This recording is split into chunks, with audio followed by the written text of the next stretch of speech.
ជំរាបសួរបងប្អូនទាំងអស់គ្នាសុខសប្បាយជាទេចាបន្លែកំពុងតែបេះនឹងមានឈ្មោះថាស៊ូកាត់ចឹងណាអ្នកទាំងអស់គ្នាដែលបងប្អូនខ្មែរយើងហៅថាតាំងអោឃើញកំពុងអោនងើបហ្នឹងគឺកាច់យកចុងឯអ្នកទាំងអស់គ្នាកាច់យកចុងដាក់កេះមកតង់ហើយនឹងកាច់បោះចោលមកតង់ទៀតព្រោះថាបន្លែនេះយើងមិនមែនបេះយកតែម្ដងទេលើកក្រោយត្រូវបេះទៀតតទៅពេលមកធ្វើការនៅកន្លែងតកែខ្ញុំបច្ចុប្បន្ននេះគឺបន្លែនេះ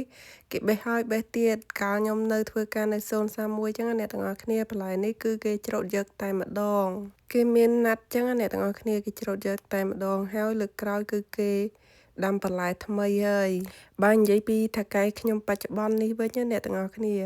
កាច់យកលើកនឹងហើយលើកក្រោយនៅកាច់បានទៀតហើយបន្លែនេះគឺគេកាច់យកខ្លីៗល្មមទេអ្នកទាំងអស់គ្នាកាច់2តង់តែម្ដងការបន្លែនេះពួកខ្ញុំកំពុងបេះហ្នឹងគឺទឹកទី1អញ្ចឹងអ្នកទាំងអស់គ្នាបើបានធ្វើស៊ុបមួយឆ្នាំងហើយបានបន្លែនេះមកកងទៅដាក់ទៀតអូមិនដឹងថាជាតិប៉ុណ្ណាទេស៊ុបកាត់នេះអ្នកទាំងអស់គ្នាដាក់ជាមួយស៊ុបថាត្រូវជាតិគ្នាម៉េះចាប់ចូលគ្នាតែម្ដងសម្រាប់ខ្ញុំវិញបន្លែនេះខ្ញុំយកទៅត្រឡប់ខ្លាញ់ហើយយកស្លកកូរឬក៏ម្ជូរគ្រឿងខ្ញុំអាចច្នៃបានពី3មុខព្រោះថានៅប្រទេសកូរ៉េពេលខែត្រជាក់ចឹងគឺអត់សូវមានបន្លែអីច្រើនមុខដូចខែក្តៅទេអញ្ចឹងបន្លែមួយមុខនេះយើងចេះតែច្នៃទៅស្លឲ្យរួចមួយថ្ងៃបាននិយាយពីបន្លែនេះវិញល្អមែនតើអ្នកទាំងអស់គ្នា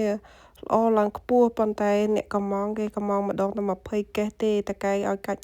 ម្ដង20កេសម្ដង20កេសហើយមកកាច់នេះមើលតែហើយមករងនេះឡើងយូរថ្ងៃមែនតែនឡើងបន្លែកន្លែងខ្លះខ្លោចដុំតែម្ដងពេលបន្លែខ្ពស់ចេះអ្នកទាំងអស់គ្នាគឺអត់ស្រួលបេះទេគឺយើងកាច់ដាក់កេសមកតង់ហើយមកតង់ទៀតគឺយើងកាច់បោះចោលអញ្ចឹងត្រូវចំណាយពេល2ដងបើនិយាយពីខ្ញុំវិញបានតែបេះបន្លែនេះម្ដងគឺខ្ញុំ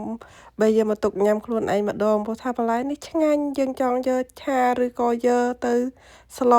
ស៊ុបអីវាត្រូវជាតិគ្នាអញ្ចឹងអ្នកទាំងអស់គ្នាខ្ញុំចូលចិត្តញ៉ាំមែនតើដល់ថ្នាក់បងស្រីញ៉ាំបាយទឹកជាមួយគាត់លាន់មកថាចេះហើយក៏ចូលចិត្តធ្វើម្ហូបពីបន្លែហ្នឹងម៉េះ